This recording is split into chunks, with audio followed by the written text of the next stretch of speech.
Jo diré unes paraules per contextualitzar el que farem avui i després les llengües de treball seran xinès i anglès més endavant. Però per començar, Yang Lian no és cap desconegut per aquesta facultat. La primera vegada que va venir aquí a Barcelona era l'any 1986, el vaig portar aquí.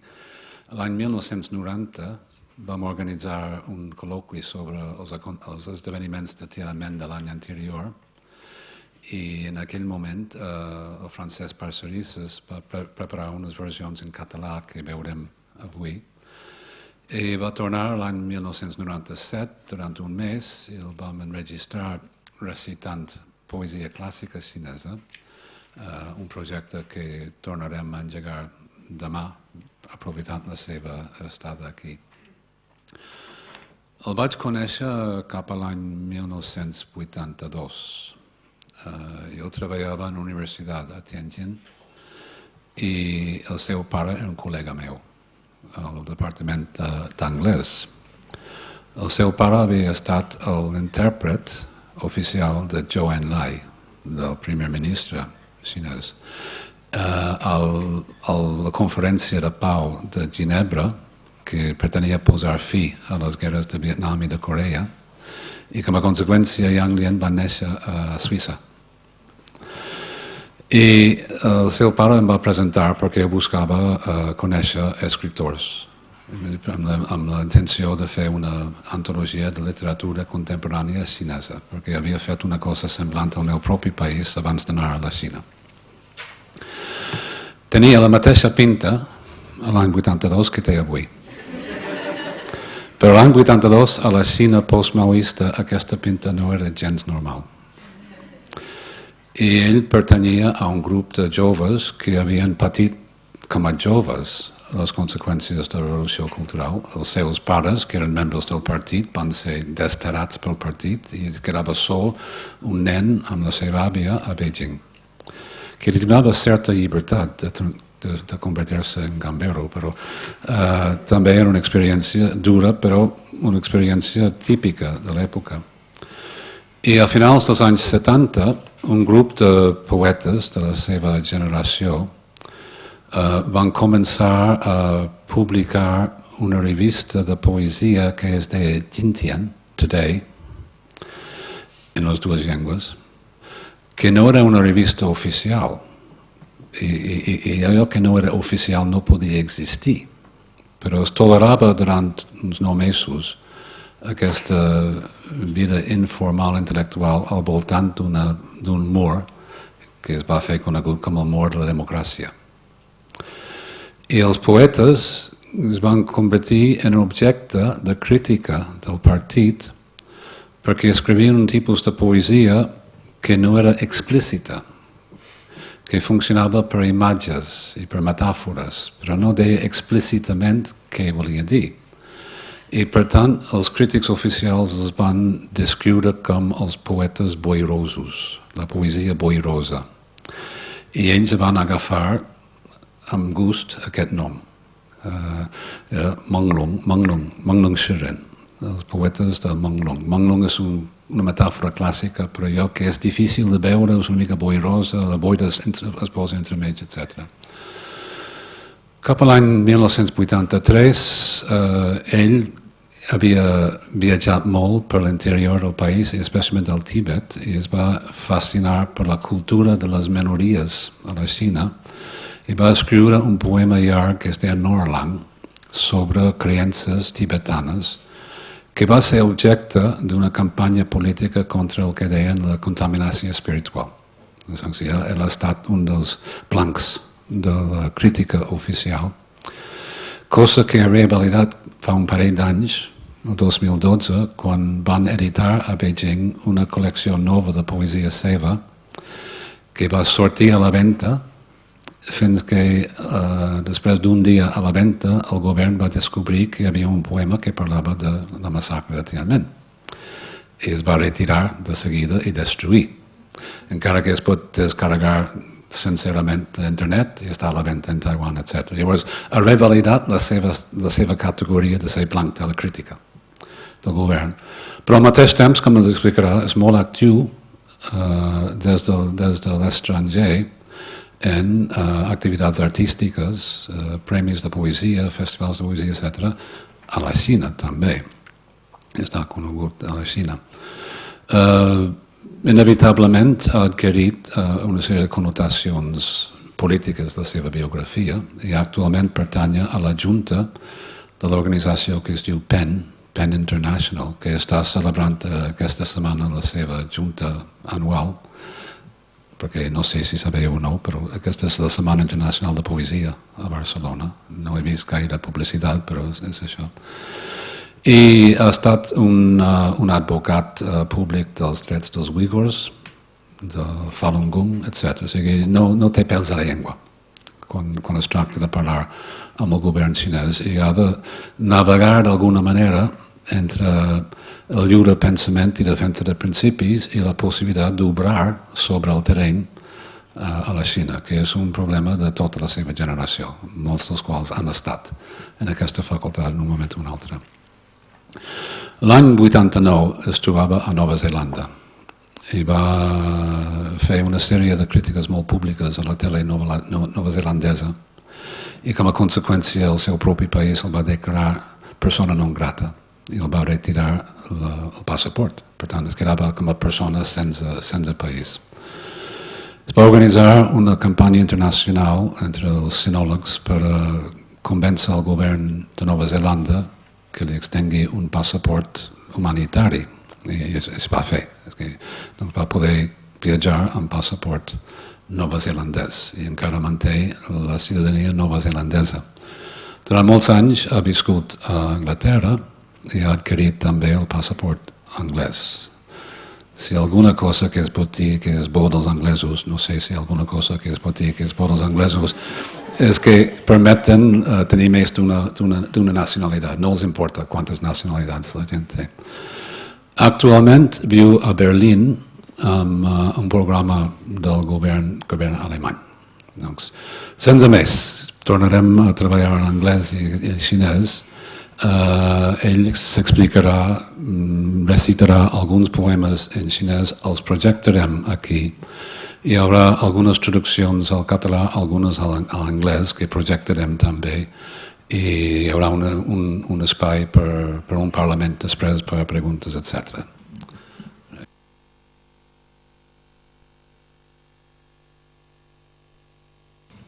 I think it was the best feeling when you hear something about you but totally do not understand. It's so great to be here again with old friends like Sean, new friends like you. We just talk about that, and actually I have been in Barcelona for the very first time in 1986, before quite many of you were actually exist, yeah? So in that case, so good friend. That was the historical, yeah, milestone. We are going to read your translation. That's great. And this why after, let's say, this long journey from China internationally, the world for me is quite familiar. I go different places: Australia, United States, Europe, Barcelona, feeling I am a ghost, which is coming to the different places and meeting friends, crossing time. But again, the world is also a ghost. Because see, last time when I was in the university, this building does not exist. And last time, the first time when I was in Barcelona, the Barcelona after Olympic was not exist. So I saw the Barcelona actually maybe before you know that. So again, the world is also the ghost. So after all, what is stay within us and maybe not moving so quickly or moving away so quickly, I think after all is the poetry.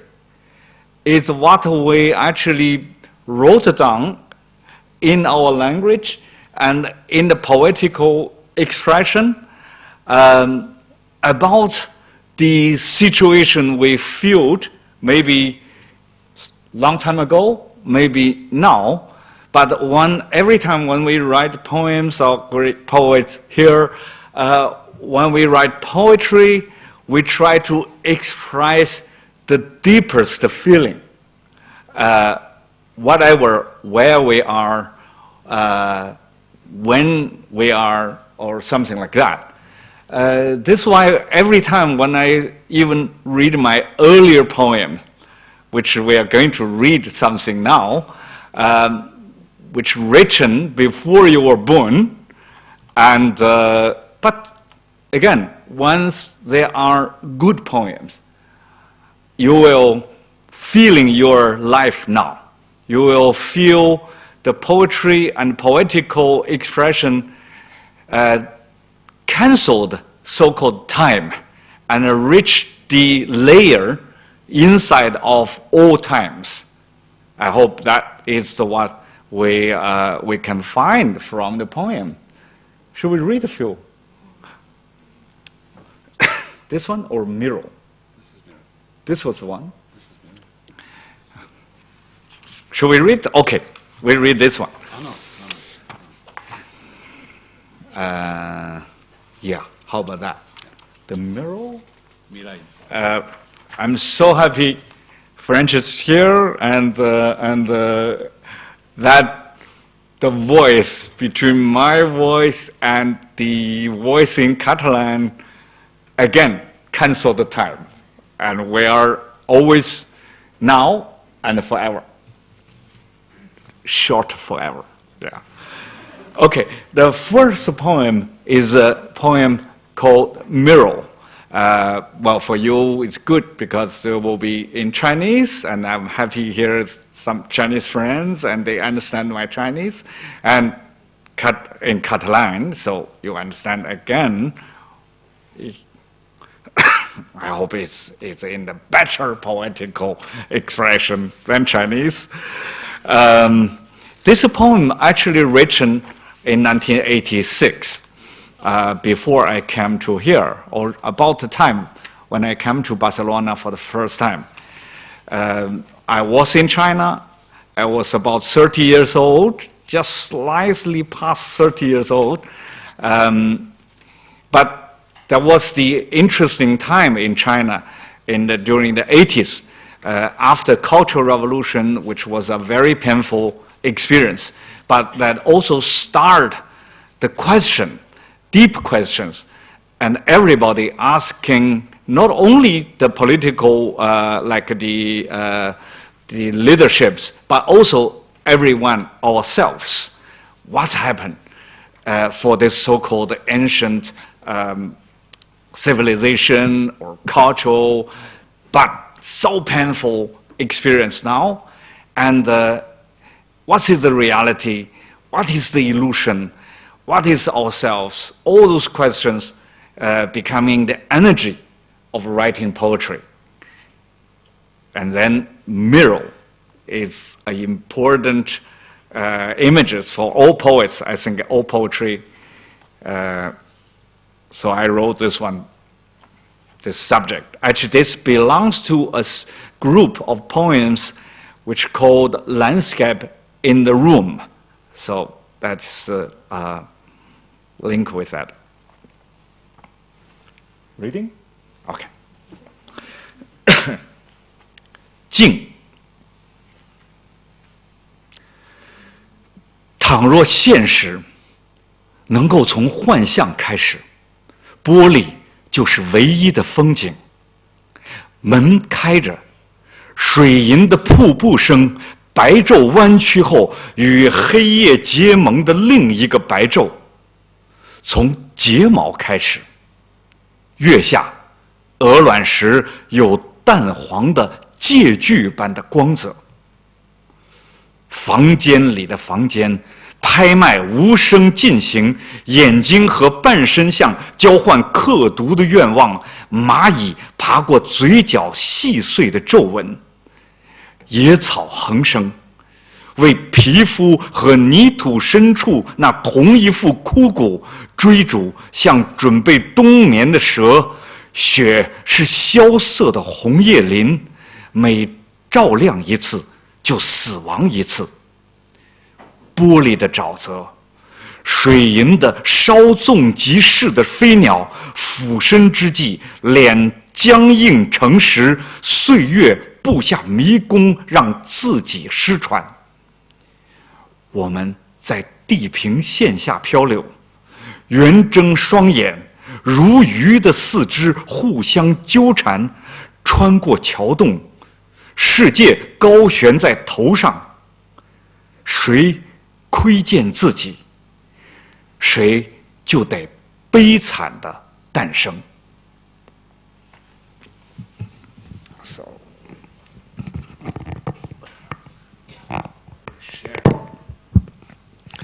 Mirall. Si la realitat pogués començar amb imatges, el mirall fora l'únic paisatge. Quan la porta s'obre se sent el so d'una cascada de mercuri.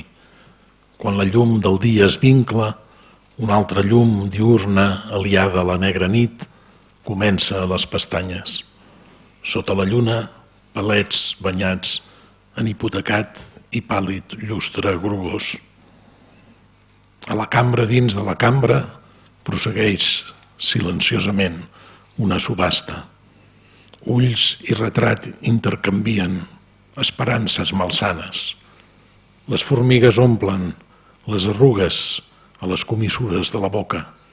Les males herbes s'enfilen per tot arreu, empaitant els mateixos ossos assecats a les profunditats de la pell i del fang. Com una serp que es disposa a hivernar, la sang és un bosc de xiuxiuejants fulles roges, una mort amb cada il·luminació. Mirall, aiguamoll, efímers ocells de mercuri que habiten sotmetres. El rostre esdevé una pedra. Anys i mesos despleguen un laberint per esborrar el jo. Arrem sota l'horitzó, els ulls esbatanats.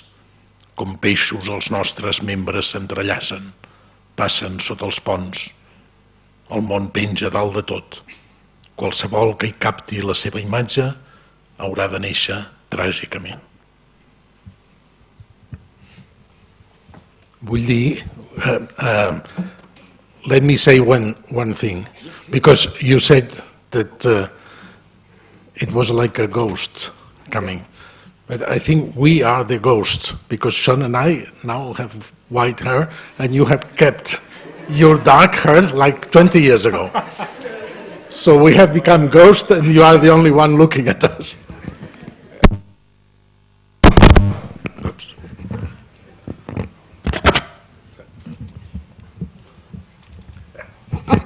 I think very simple. You want to keep the black hair, you need just write poetry in Chinese. Ara farà paisatge dins l'habitació. Well, who knows why, but I envy your white hair because that shows you're a very experienced poet. I'm still too young and too poor, I mean, as a poetry experience. But again, since the great Francis is here, I think that will be really great. We read one more poem, no, two more. Before we planned two, but now we want to also back to a real age with this poem, yes, landscape in the room, because that was when I wrote that when I had real black hair. It's real now, but with the white colors. But as you can see, that poem was directly written when I was 32 years old, 1 year before I left China. And we've been called misty poets. But again, that's why I was quite deliberately want to put a very concrete details, 32 years old, in the poem, and address something very clearly. But again, the more concrete and clear, the more, let's say, universally also symbolic to the whole situation. So that was the idea of this poem. Maybe you can, well, I have to say that even when I left China in 1988, 1 year before Tiananmen massacre, we already smell the kind of a powder feeling in the air, which is not at all bad feeling, but after the Cultural Revolution, for about 10 years of introspection, layers by layers, deep into the history, the tradition, the languages, we're questioning ourselves. And then those questions of about the tradition, about thinking, also come back or reflect back to the reality. So this is why the energy of thought also come back and pushing the changes in the reality. So the poem somehow catch that feeling, I think.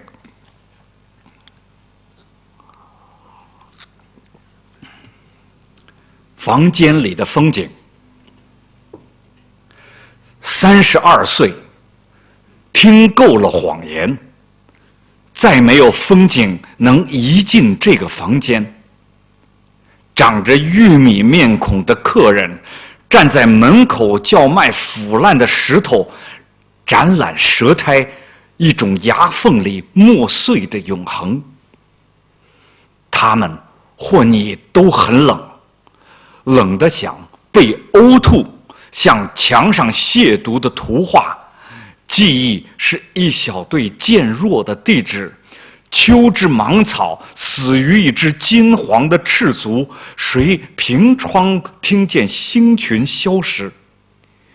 这一夜风声，仿佛掉下来的梨子，空房间被扔出去，在你赤裸的肉体中徘徊又徘徊，肢解如天空和水，湿太阳。受伤吼叫时忘了一切，再没有风景能移入这片风景，弄死你。直到最后一只鸟也逃往天上，在那手中碰撞，冻结成蓝色静脉。你把自己锁在哪儿，这房间就固定在哪儿。空旷的回声，背诵黑暗。埋葬你心里唯一的风景，唯一的谎言。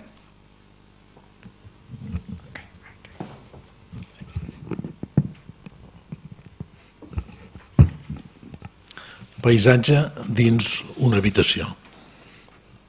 32 anys. Ja he escoltat prou mentides. Ja no hi ha cap més paisatge dins aquesta habitació. Visitants amb rostres bunyeguts com blat de moro s'aturen a la porta intentant vendre pedres podrides, ensenyant el borrissol de la llengua, una mena d'eternitat molta pels seus queixals. Ells i tu sou freds, freds fins a l'extrem de veure-us vomitats, com un quadre obscè a la paret. La memòria és una sèrie d'adreces que s'eclipsen lentament, tiges de blat tardoral que moren sota la petja d'or d'un peu descalç. Algú que s'aboca a la finestra sent com els estels desapareixen. So de vent tota la nit.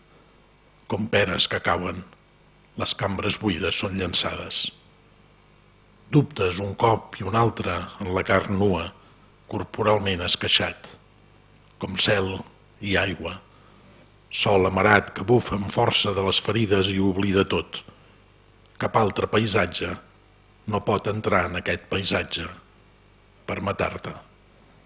Fins que el darrer ocell fugi cap al cel, s'estavellarà contra aquestes mans, glaçat amb venes blaves on tu mateix et tanques. Decideix l'indret de l'habitació. Ecos desolats reciten la foscor per enterrar l'únic paisatge que dus al cor, l'únic, la mentida.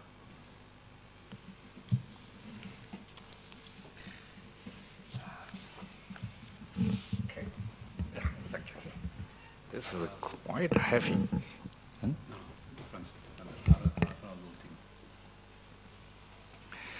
I came out from China in 1988, and then the next year, when I was in New Zealand, and there was students' movement happened in Beijing, in Tiananmen Square, and then there was a Tiananmen massacre in June 4th. Well, that was actually an unexpected period of my life, starting in this tragic way. But I have to say that it was, since 1989 until now, this new part of my life and new part of my writing, it has been a really great experience. The great, which means not always sweetly great, but it was a profound experience to challenge ourselves in life, but also challenge ourselves in writing. And this kind of a situation of life quite often bring, firstly, the question.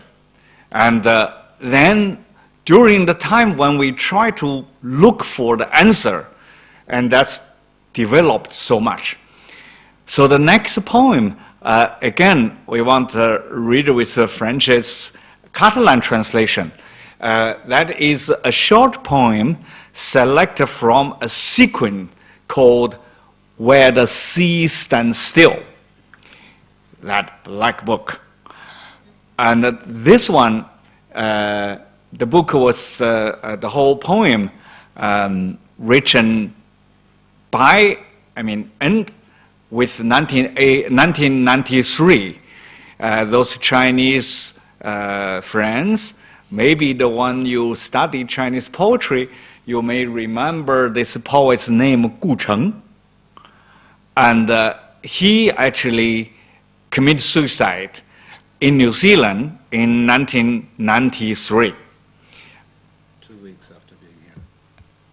2 weeks after he was here. Oh my dear, if you keep them here, he maybe not. Yeah, there are so many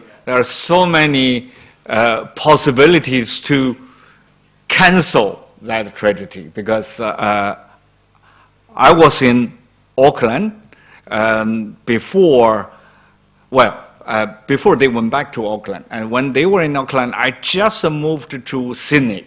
Again, I always thought the same. If I was in Auckland, that maybe not happen.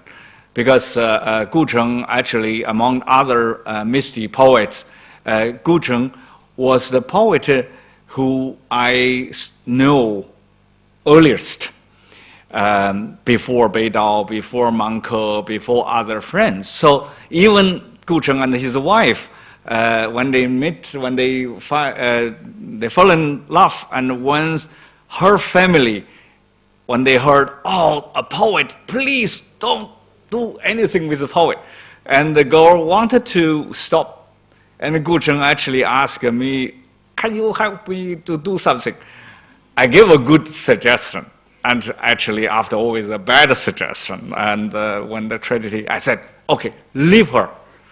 Don't write to her for 2 days.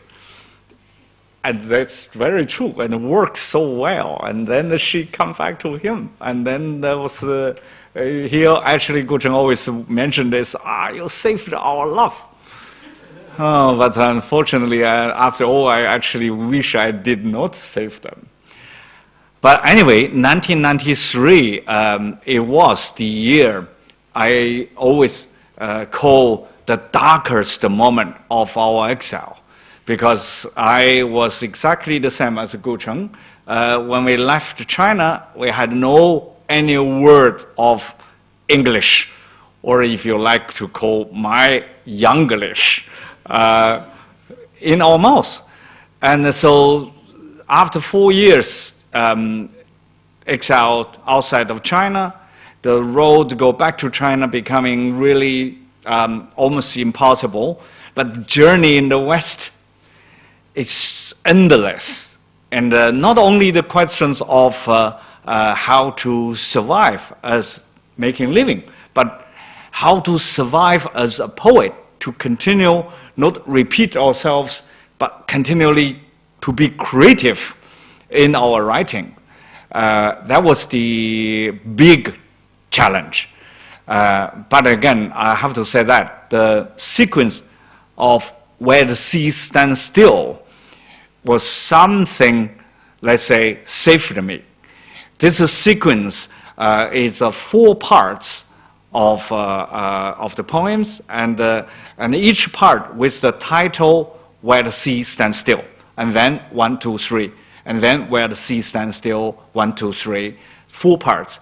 And it's actually not like a 4 parts moving linearly go like that way, but actually like 4 layers go down to the depths until the very last line of the sequence, this shore is where we see ourselves sit sail. And you just imagine that you stand on the coast and watching yourself on a boat, but set sail. So that feeling is somehow shows all those external journeys, whatever where we are, but it's a part of an internal journey. And that was the sentence, certainly, to me, make things clear. And all this, whatever the fate or the reality happened outside, is a part of our internal journey. And therefore, the structure of this poem is not only the structure of writing, but actually a structure of life. So after this sequence, I feel, okay, with this understanding, I can go on. And that was 1993.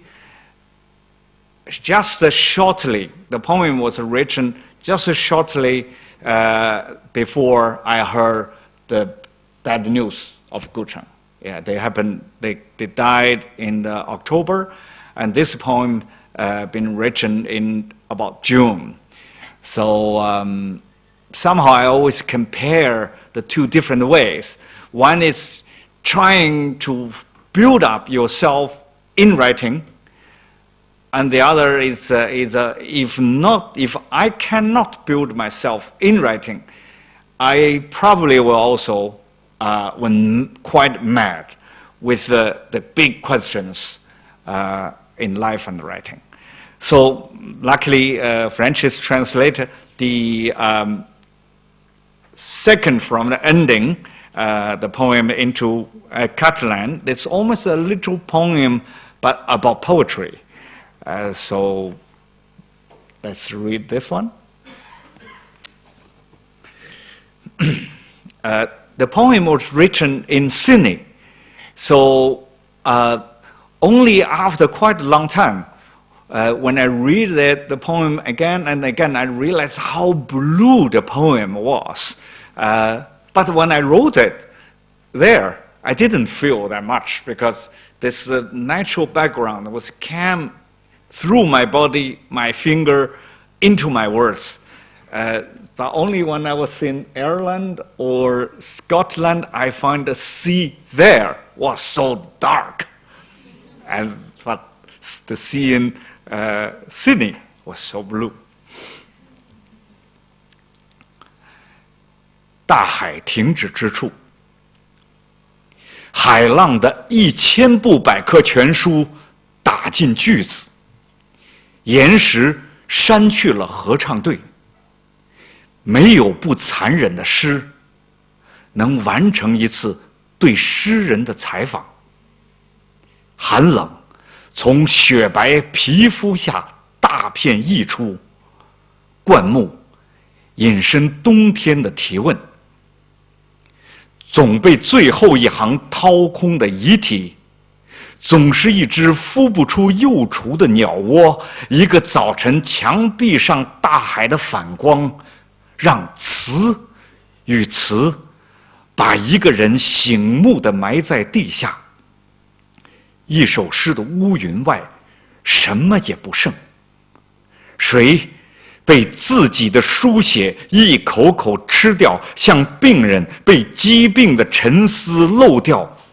一部死亡的自传，用天空怀抱死者。没有不残忍的美，没有不锯断的诗人的手指，静静燃烧，在2页白纸间形成一轮落日，说出说不出的恐惧。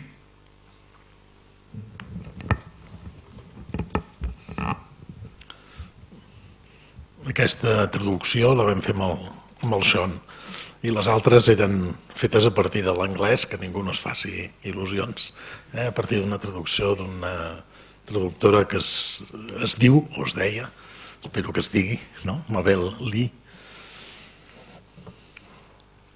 Tot el saber dels rompents martellejant en una sola frase. Còdols esborren el cor. No hi ha poesia que no sigui cruel. Acaba de trobar-se amb el poeta, fred, surant en coàguls de pell com neu. Esbarzers, regiren les preguntes de l'hivern. Descarnada sempre per l'últim vers, carronya, niu, on mai hi haurà pollets, mar reflectida en un mur, alba, que mots i més mots enterrin l'home davant tothom. Resta només el núvol negre del poema. Aquí la seva escriptura devora a poc. Com invàlid, rumia malaltís de goteig. Autobiografia de la mort. Abraça els morts al cel. No hi ha bellesa que no sigui cruel. Ni dit de poeta que no sigui serrat. I cremi, lent, sol ponent entre dos fulls blancs, repetint la por innominable. Well, so to me, the Catalan is so beautiful. Well, the next poem, let's say, we continue a little bit on this journey, which is, I see a jade ladder there. That's very nice. And, but with that, this anthology of jade ladder, yes, looking, there's a huge piece of jade. This is the anthology of contemporary Chinese poetry, and English-Scottish poet W.N. Herbert and I, we editing this book mainly, but also with Brian Houghton as our director of translators for all new translations, and another younger Chinese poetry critic, Qin Xiaoyu. He was born in 70s, much younger, too young ghost, but a wonderful poetry critic. Well, we worked more than 4 years for this book, which I called a map of thinking in China. The poems selected from the past 30 years. This is a great experience also to read back, to look back what's happening all the way back to the misty poetry, Menglong Shi. I have to say that if you are familiar with the contemporary Chinese poetry, the contents, the list of poetry here may be surprised you. Also make quite many Chinese poets hate us. The things are very simple. There were so many famous poems, but becoming famous not because of the quality of poetry, but because of the other things like social problem, political criticize or something. But when we read the poems after 20, 30 years, sorry, we cannot select those poems because of the only the name, but without the quality of poetry. So this book were clearly selected for those works qualified after or carried out the challenge of time and survived from the time. One little thing about this cover, looks beautiful, classical Chinese landscape.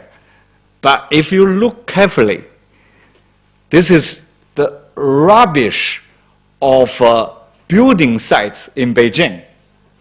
And you know, in the night, the rubbish actually they've been ordered to covered by some kind of a green plastic things just to protect the too much dust or something. And the artist put a little something there and photoed it and make it this kind of images, which is to show how the complex relationship between the classical Chinese tradition and the contemporary situation. And that was very nice for to make that the cover of this anthology, which is immediately addressed this complex relationship between the classical Chinese poetry and the contemporary poetry. So the next poem I want to read, maybe this is I'm hoping it will be again in Catalan translation soon, because quite interesting. This poem is about one name, maybe quite familiar for you, Ai Weiwei, a Chinese artist. He becoming very well known, not only because of his artistic things, but also political things. Quite importantly, when he tried to check out the earthquake happened in Sichuan, which so many school buildings collapsed, and more than 5,000 kids been killed in this one event. And after that, he becoming more and more political figures. But he made one big installation in Tate Modern in London. It's called the Sunflower Seeds. It was 100 million porcelain sunflower seeds, all penned by hand. And I was there in the opening, and because I know Ai Weiwei, at the beginning, the newspaper talked about a lot. This was symbolically this one, symbolically that one. But I had questions. Why you have to say symbol of, all those sad things? Why not you say something symbol of the member of party? Symbol is quite unclear. But until after a short moment, Ai Weiwei had been sent to jail. And when he was a prisoner, and I suddenly thought, now his life gave an interpretation to what symbol is. And maybe he is one of the sunflower seeds now. And I was also angry when he was in jail, among almost all other Chinese so-called intellectuals have been keeping unbelievable silence. No one say anything about this fate, which possibly happened on them too. So I wrote one poem. It's called "A Sunflower Seeds Lines of Negation." So every line is in the form of negation, and link with what I said before. Of course, Du Fu, it was a great Tang Dynasty poet who was a wonderful poet about the exile experience, but writing in extremely beautiful form. And this poem, I did a little my own campaign, which I made. There was now 17, 18 translations in different languages of this poem. During the time when Ai Weiwei was in jail, there was already 14 translations had been made. And then after he came out from jail, once in dinner, I gave him this Chinese original together with the 14 translations, and he was very moved. And he said, wow, maybe only for this poem, it was worth to be in jail. And I don't know, of course, that was not true, and I will not agree with that. But on the other side, this is not only the poem about him. This is actually the poem about the poetry situation in all this global world, so-called globalization, because with such change economically and something, this world also becoming so selfish and so cynical. And in that case, even literature is very often becoming the decoration of this very hollow world. So that was actually what the poetry tried to say no to. So I hope the poem will be also translated into Catalan, and that will be very nice. And this Sean will read us in English translation. And the English translation has been made by Brian Houghton, who is my principal, let's say, translator, and W.N. Herbert, the Scottish English poet. And I remember how hard we were together fighting to get this line, the last line, refusing to let the poem sink into that indifferent beauty. And to make his work strong in English, that is what beautiful to work with a poet, you know, and because we understand each other with the poetical understanding, it's like a lightning. So that's different from the normal translation done by translator. And this whole book, I'm going to give the book to Sean and therefore to university, is called The Third Shore. In Chinese, is 大海的第三岸. This is the anthology of translation. They say the subtitle is Chinese and English language poets in mutual translation. We translate each other through dialogues. And this project we have been continued more than about 10 years. And now this is only show the part of that resort. The third shore is based on Walter Benjamin's expression about translation. And he said, translation is the third language. It's not only original, it's not only the target language, the translation is decreation based on the two and becoming the third one. And this is why the third shore of the sea. Okay, here is the poem. 一粒葵花籽的否定句，致艾未未。不能想象，这瓷质的江水中，曾泊着杜甫的扁舟。我不认识月光，只看见诗句的皎洁在一行行衰减，至无人，至象征，谈论一切，又回避一切。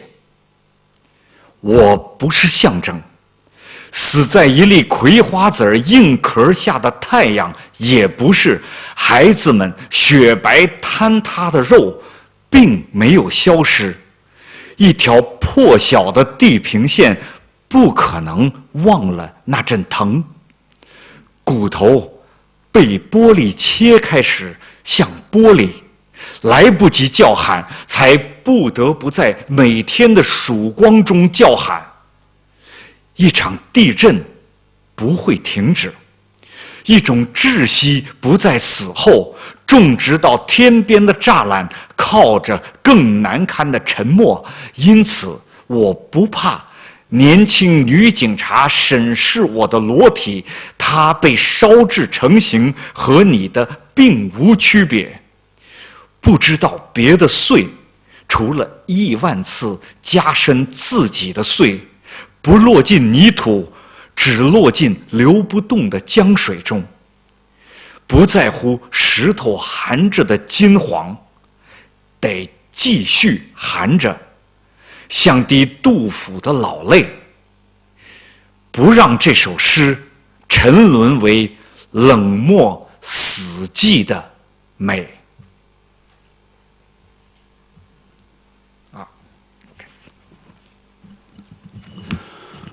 Brian Holton ha estat aquí a la facultat també. Va fer l'any passat o l'anterior que va fer un seminari sobre el poeta clàssic Wang Wei. A sunflower seeds lines of negation for Ai Weiwei. Unimaginable that Du Fu's little boat was once moored on this ceramic river. I don't know the moonlight, see only the poem's clarity, attenuated line by line to a non-person, to the symbols, discussing and avoiding everything. I'm no symbol. A sun dying under the sunflower seed's hard shell, nor is the sun, snow-white collapsed meat of children. Nor have I disappeared, daybreak's horizon impossibly, forgot that pain, bones like glass sliced by glass. I didn't scream, so must scream at each first light. An earthquake never stands still. No need to suffocate the dead, planting rows of fences to the ends of the earth, handcuffing ever more shameful silence, so I don't fear the young policewoman interrogating my naked body. It was formed by fire, no different to yours, knowing no other way to shatter but 100 million shatterings within myself, falling into no soil, only into the river that can't flow, that cares nothing for the yellow flower within the stone, having to go on, to hold back, like a drop of Du Fu's old tears, refusing to let the poem sink into dead, indifferent beauty. Thank you, Sean. It was also very nice to hear you read. I think we jump to the end of this what's happening now. Maybe you are interested, and then we can have a talk. Okay.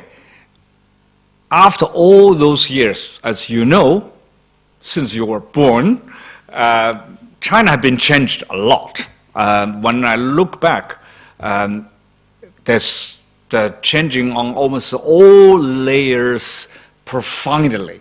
Well, the civil society, the social space, the technique, technologies with the internet, and there was let's say quite a huge difference between now and the time in the 80s, the beginning of 90s. So let's say what's happening with Chinese poetry now. There are many different ways of talks. Mainly you will hear more in China, maybe outside too. Nobody read poetry. This is very simple. And on one side, maybe quite true. Well, the poetry withdrew from the surface of society or culture, which is in the 80s and 90s. One poem come out when my Norlang had been criticized in 1983, immediately make me well known, And but today, sorry, if you wanted to even gain the criticism from the officials, they just simply don't care you or leave you. So on one side, yes, the poetry seems very silent from the Chinese society and culture. But on the other side, was that true or not? What was the actual happening? And that was, to me, also some surprising experience. Little bit more than 1 year ago, less than 2 years, there was a Chinese website owned by a Chinese painter, a friend. The website is called Beijing Wenyi Wang, but in English it's artsbj.com. It's a private website, mainly about cultural arts and somehow like that. And this painter, he also wrote poetry, and he met me and he asked me, well, could you be our artistic director? For me, who had been cut off from China for a very long time, I said, A, why not? The B, what's for? And I'm very bad about the computer. And what do you want from me? And he said, well, do anything if you want, any idea if you want, with our website. I said, okay, I'm a very strange figure about the internet, but I'm curious also what the internet can do with the poetry. So I said, okay, let's start a poetry prize with this website. But I have to say that this poetry prize has to meet the very international level. So the committee of the poetry prize was with a very high international level of the poets, like the most important Arabic poet Adonis is among our committee. From England, like Sean O'Brien, and was among committee. Like Brenton Brentenbach, originally from South Africa, but now live in Paris and New York. But anyway, many good international poets were in the committee, and then the juries were 7 Chinese poets, been writing for a long time, also very much qualified with the Chinese poetry field. So we started that in July 2012, and the first year ended up in the July 2013. But no one, including me and all other Chinese, the juries, there were 80,000 poems been sent to this one website. And so many of them, wonderful poems. And immediately we can see those poets who have been writing for a long time. And they've been past this very early, let's say, prehistory period of writing, long time ago. And even more surprisingly, among those Chinese jurists, we almost never heard all those poets' names. That means they were not even interested to publish their poems in any kind of official publications. They wrote for themselves and exchanged between themselves. That's it. Poetry was written for themselves. And to me, the most moving part, which because I've been cut off from China for so long, and that was, I read so many poems written by those people who works as very cheap, let's say poor, low-paid workers, the migrant workers from a very bottom of Chinese society. And the purely voiceless people, but with this poetry prize, their voice have been heard, and we read their works with express their real life experience in the very beautiful real language. That means creative language, very individual language. And this poem, and written by this poet, Guo Jinniu, he was one of the representative figure among those poets who we newly knew them through the website. He works for quite many years. He's 50 years old, but the age of writing poetry were only about 3 years, and mainly developed himself, actually just little bit before he entered the Poetry Prize, but within 1 year, he developed himself so well. I don't know you heard or not, the name of factory, Fu Shi Kang. In English translation, is a Foxconn. This factory is owned by a Taiwanese businessman and produce things for iPhone. Maybe many of you have that. And this factory was so famous in China because there were 13 workers commit suicide, by the way, jumping out buildings, and she knows that. And the poet has been working in the factory, and one of his close friends was the worker sent to fix the net, the safety net. Normally, around the building, especially when they build buildings, to carry those workers if accidentally fallen. But this net now is to carry those deliberately jump off the building.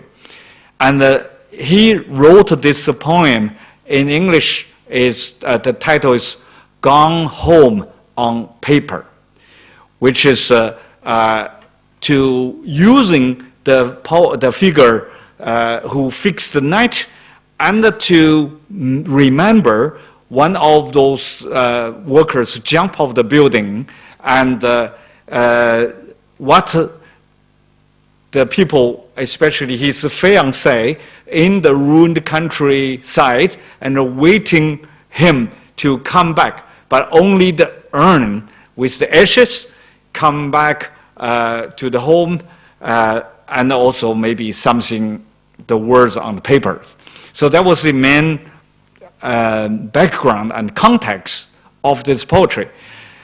But to me, the most important here is not only the painful life. So many people have a painful life, but the way of description, the way of expression.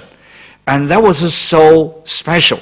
You can feel the poems, we can easily making a very heavy emotional expression with this life experience. But he did not. He used a very light, even so light, flying language, but to describe this unbelievably heavy experience and making the poetry becoming very unique. And he finally won one of the most important prizes of this in the website, the prize for the first collection. It's not only one poem, but has to be at least 40 poems and making one collection.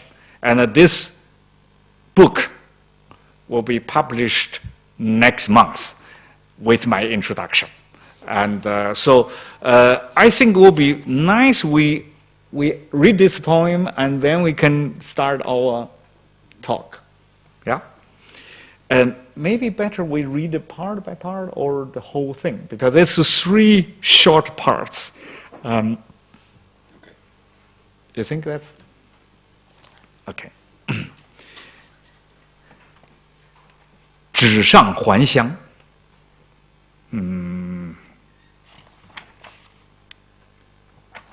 Part by part. OK, part by part. Yeah.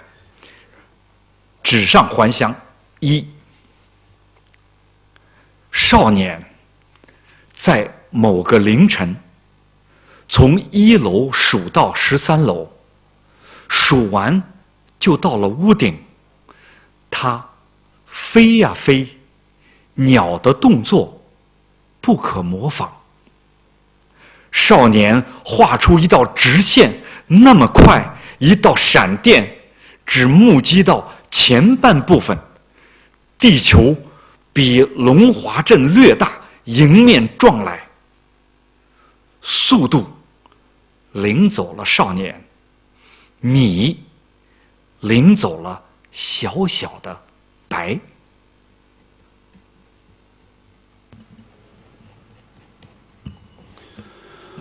Gone home on paper.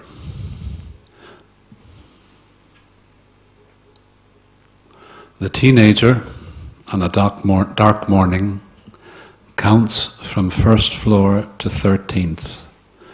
By the time he gets there, he's on the roof. Him. Fly, fly. The motions of birds, inimitable. The teenager draws a straight line. Immediately, a line of lightning, could only see the nearer half. The earth, a little larger than Longhua town, rolls up to meet him. Speed carried the teenager off. Rice carried off a minuscule white.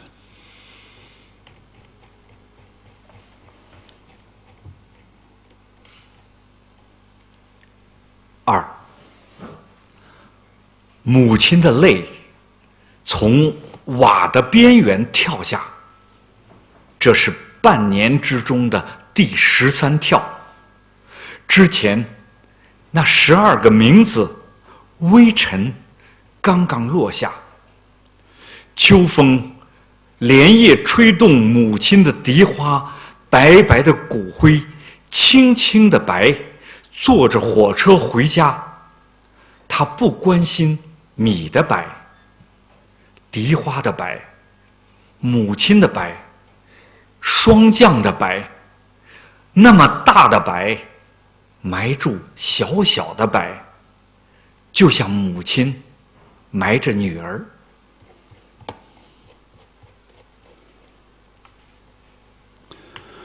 Mother's tears jump from the tile's edges. This is the 13th jump in 6 months. In the past, those 12 names dust just settled. All night, autumn wind runs through Mother's pearly everlasting. His whited ashes, frail whites, heading home on the train.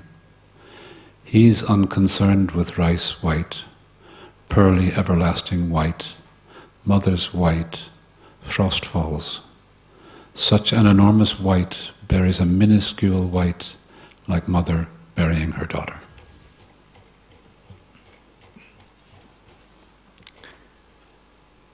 3.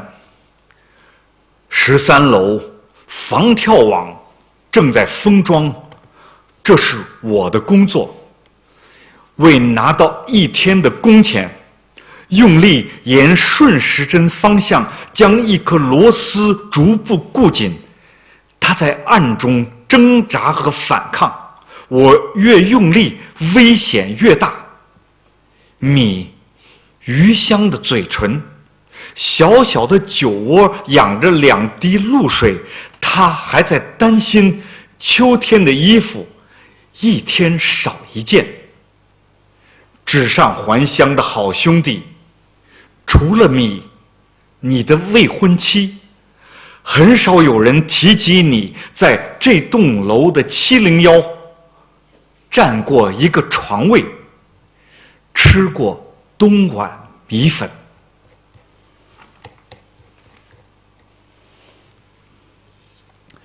On the 13th floor, a suicide net is closing up. This is my job. In order to make a day's pay, I gradually turn down a screw, countersink it clockwise.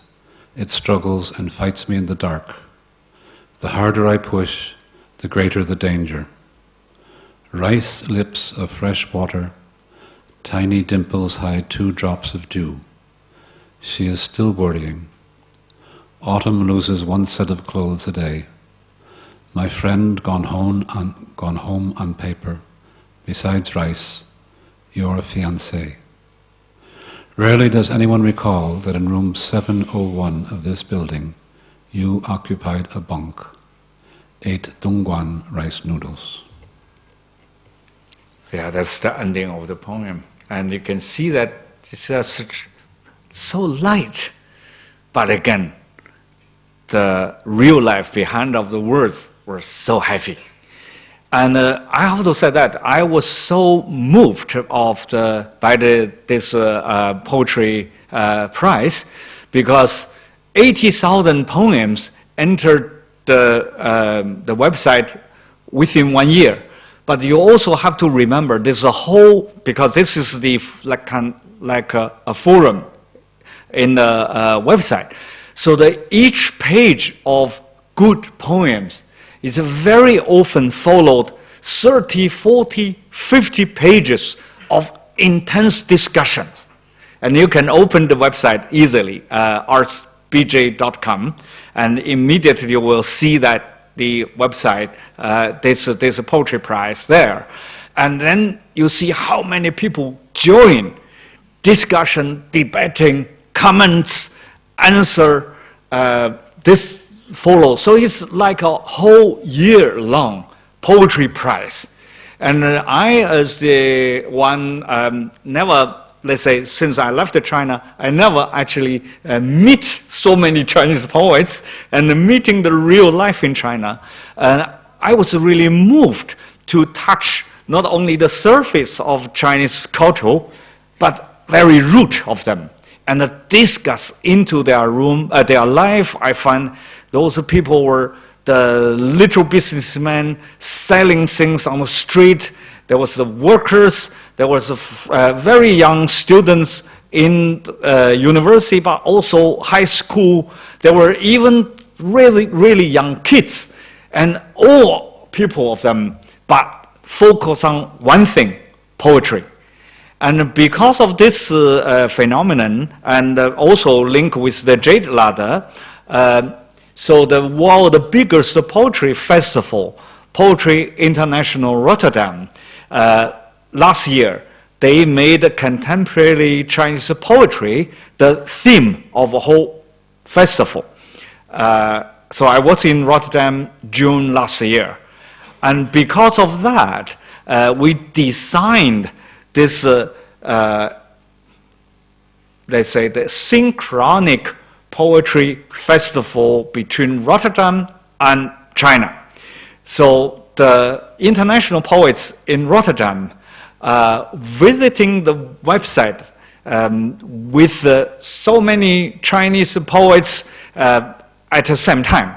And therefore, we put the poetry and the translation 10 days before the event, and then during the 3 hours of reading, dialogue, questions, answers, and all these things from both directions, both sides, 3 hours end up in China is already after the midnight. And then as a host, I was in Rotterdam. I asked another Chinese poet who was the host in Chinese side. I said, okay, tell me, how many clicks on all this project? I saw thousands or something, and a number come out, 6.7 million. I said, what? It's a possible poetry project because I know the dialogue was with a really good quality. And okay, shocking, but late enough, I was sleeping. Next morning, another poet who was in Rotterdam and came to me says, the click now is 14 million. I said, what? And then another 10 days, the number becoming 25 million. And then my last time to ask about that, after that I said, no, don't tell me anymore. It was 33 million clicks of this poetry project. And that was really great shocking. And that was also very interesting to me, how this poetry becoming the things when people has question marks in mind. Well, come back to our beginning here. I think poetry really is some kind of a good ghost, which is all the way since now we read those poems already crossing almost 30 years, but nothing but the poetry always focused at the deep understanding, deep situation of our life, whatever 30 years ago or now. So this is I think, quite interesting. If you learn Chinese, if you wanted to understand this strange, crazy, even complex phenomenon of something so-called China, I have to say that to read some poems written now is a really useful thing. Maybe we can start something more relaxed. Thank you very much. Si teniu preguntes, si voleu fer una pregunta en català o castellà, podem fer la traducció o podeu fer la pregunta en anglès.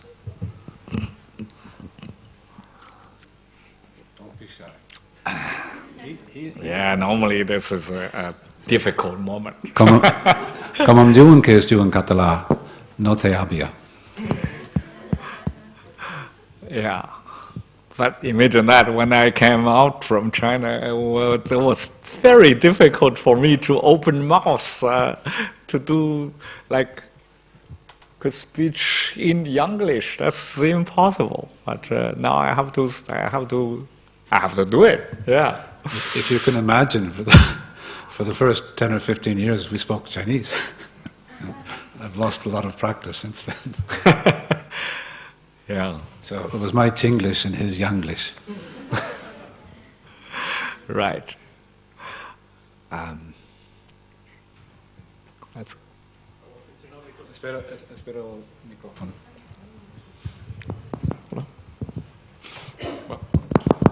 Yeah.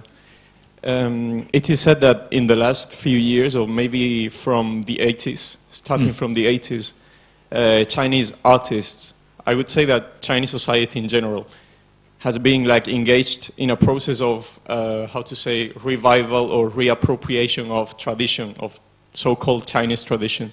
So I wanted to ask for you as a poet, as an artist, what does tradition mean?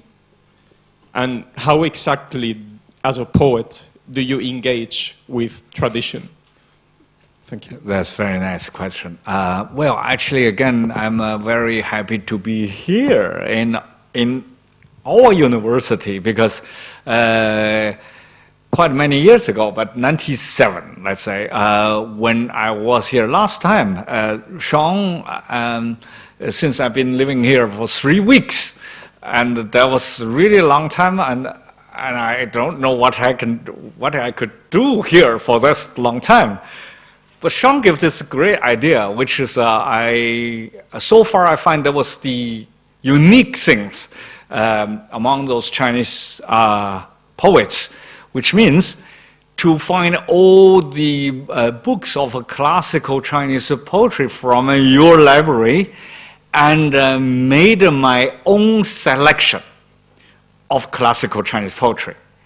And this means I select my own tradition of Chinese poetry.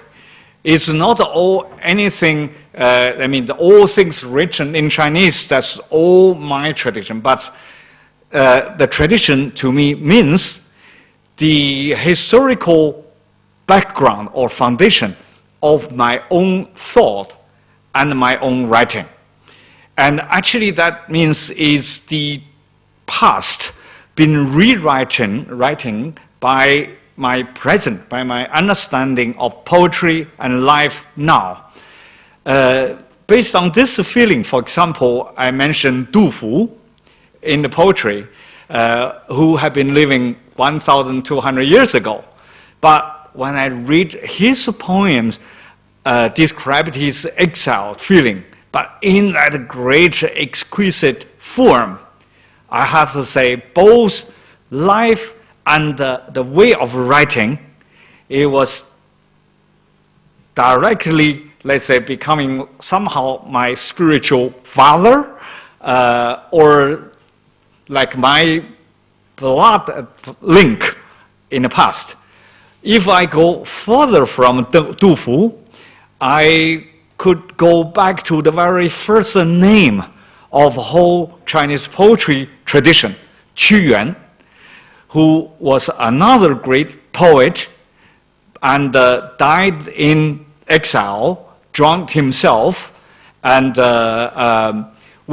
again, his great long poem, Question to the Heaven, Tian Wen, was, I have to say, all the way I mentioned that as one of the best poems universally, because this poem was based on about 200 questions, all the way asking from the beginning of universe through the mythology, history, reality, to the poet himself without any answer.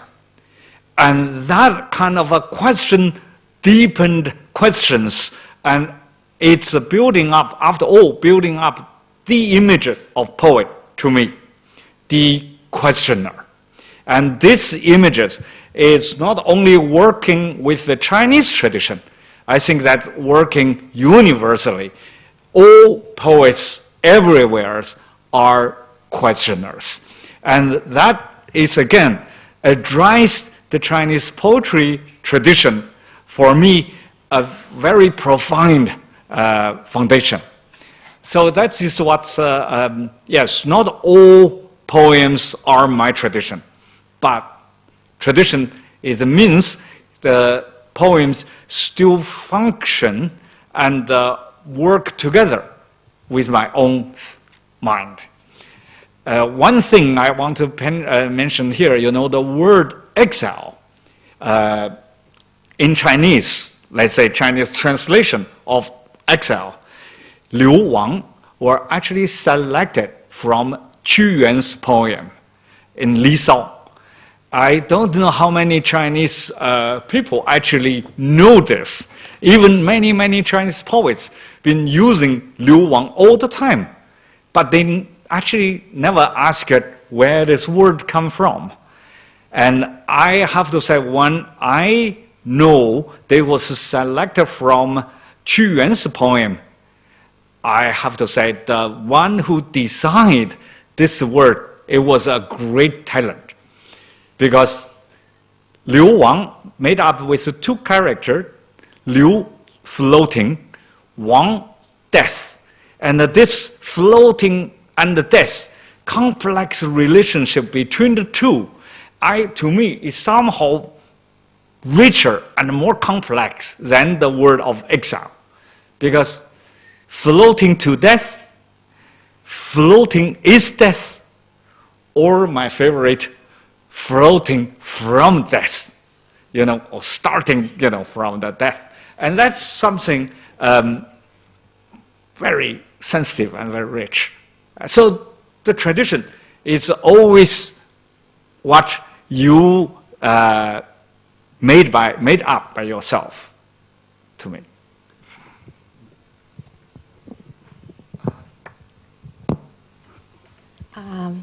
The first mention is to tell you thank you, to inform you about your secret, about your secret for young life.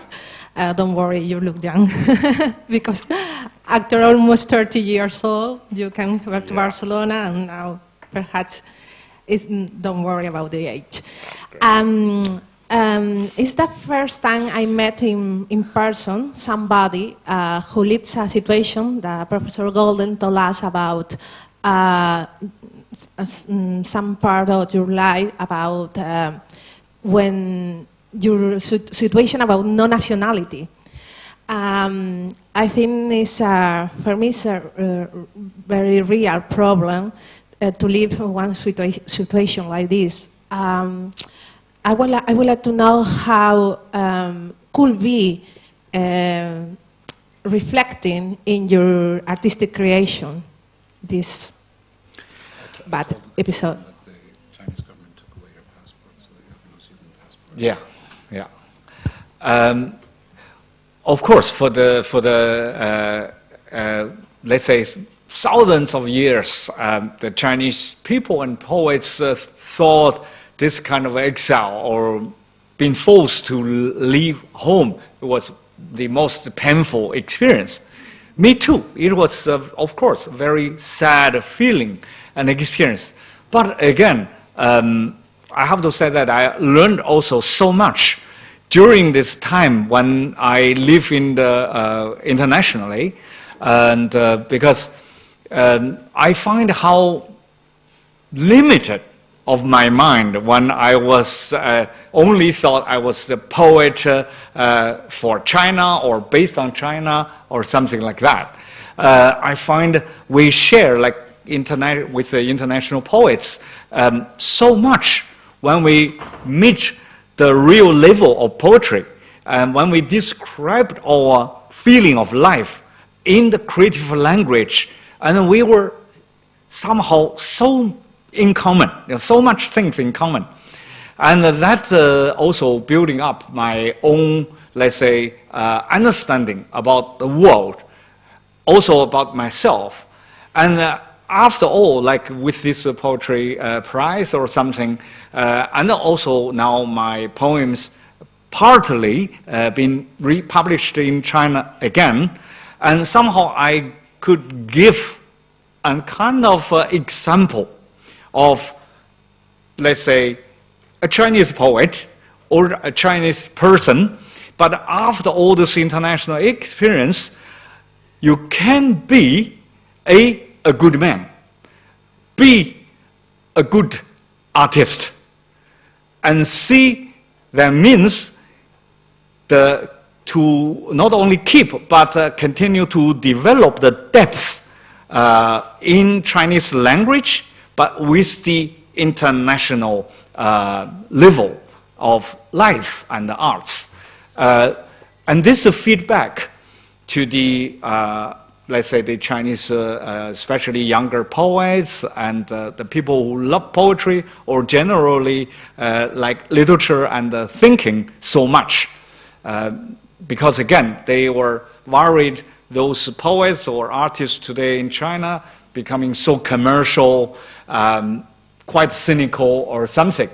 And suddenly it's, this strange guy and been traveling everywhere, and well, survived as a poet. And he always writing poet in Chinese, but, and they always questioned how you survived and to write this kind of a difficult poetry, but in the capitalist society of West, I said, this is always the way, if you not stop yourself long before you actually push the wall, and then if you really move to there and you push something you feel like a wall, but there may be a door even away. So it very much depends on how you try that. So I think after all, this international experience, or so-called poetry without the nation, it's coming back to where I came from. Also give a lot of things back to the language, to the literature.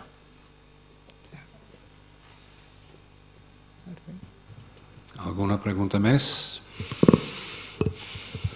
A la una? A les dues?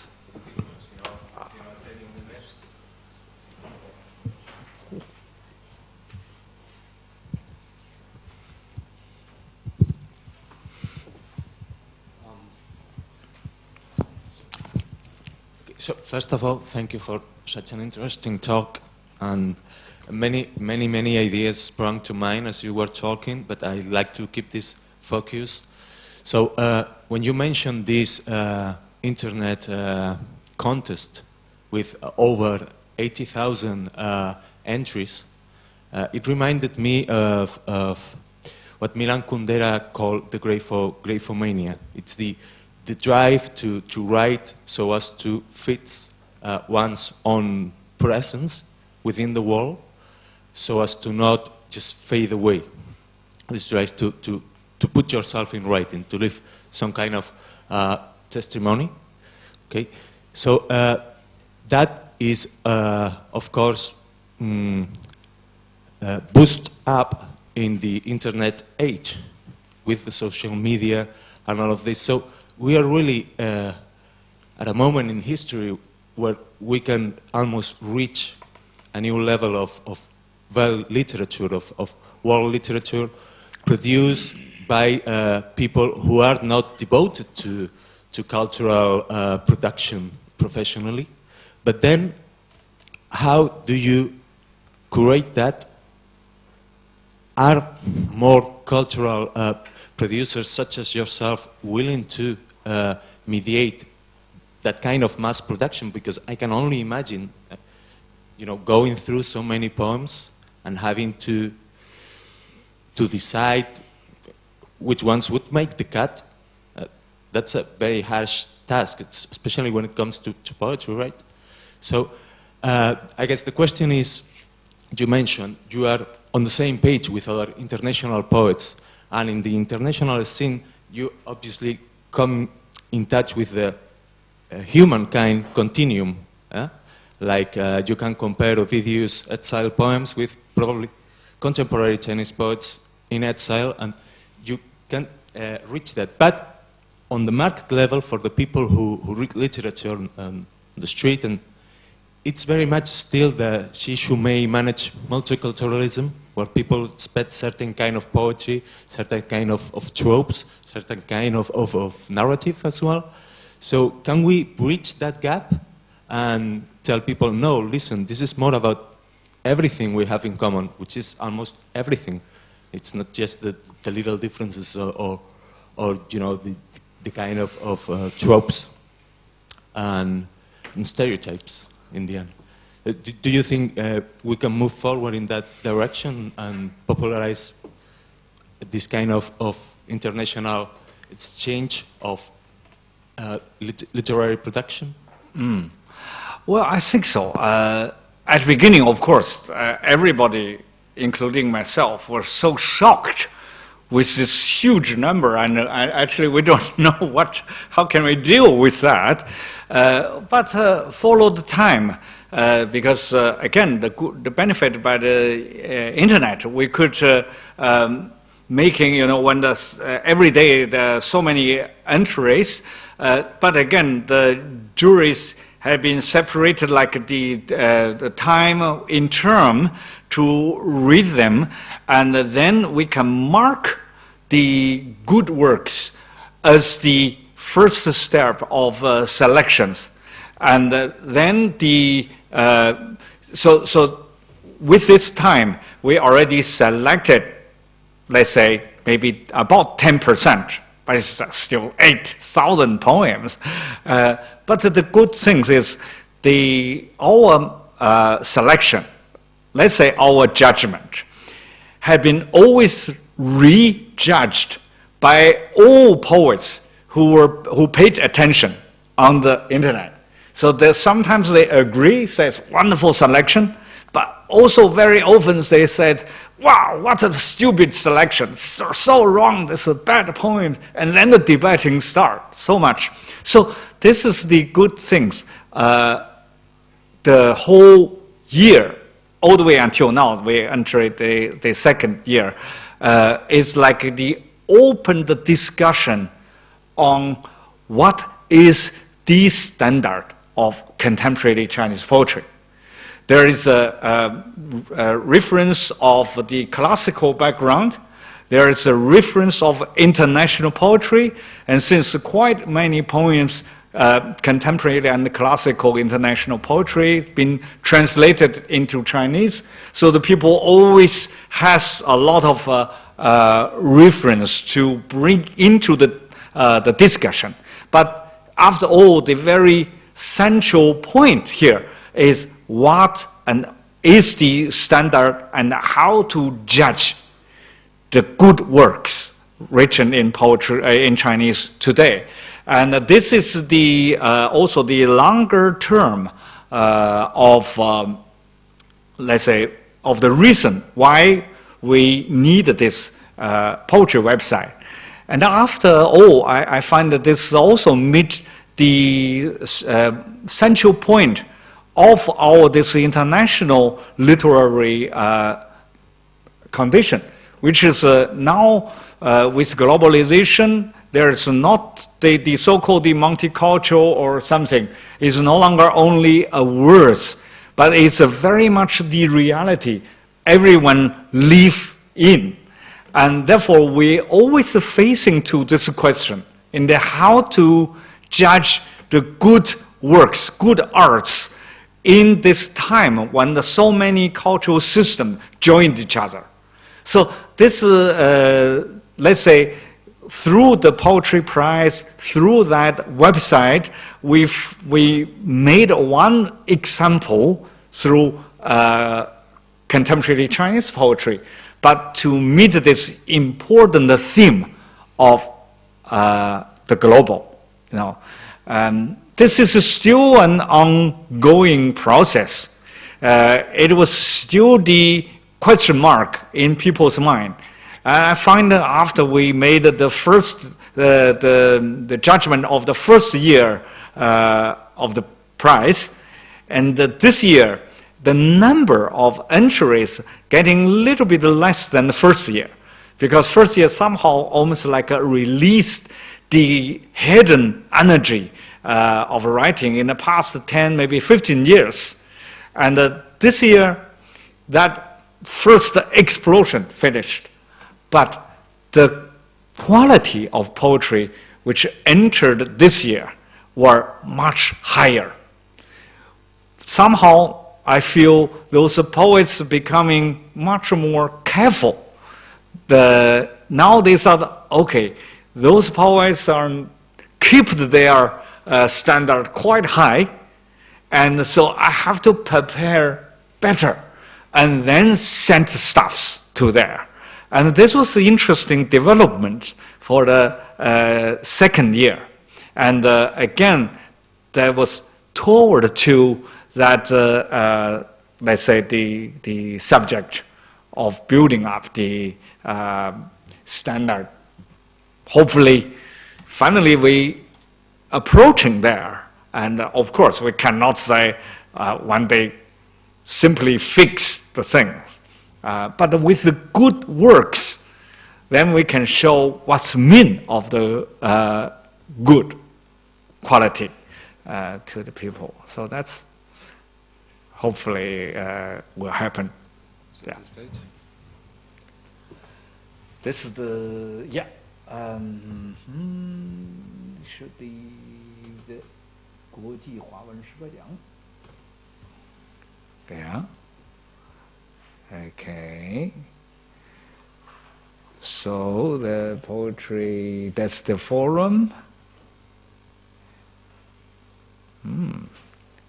So that's the familiar, and so this is the first line is 2013. So that's this happening in the second year. You can see the last year, 2012, there were 70,000. Because of the prize called the prize for the first collection, and that's limited at least 40 poems, then can make a collection. And so quite many poems been sent in like with one title, but 100, 200 poems under one title, which is always make us shocking. Hi ha alguna pregunta més? Dono 5 segons, doncs donem per acabat l'acte i tornem a donar l'agraïment al... Thank you very much. Okay, hopefully. Thank you.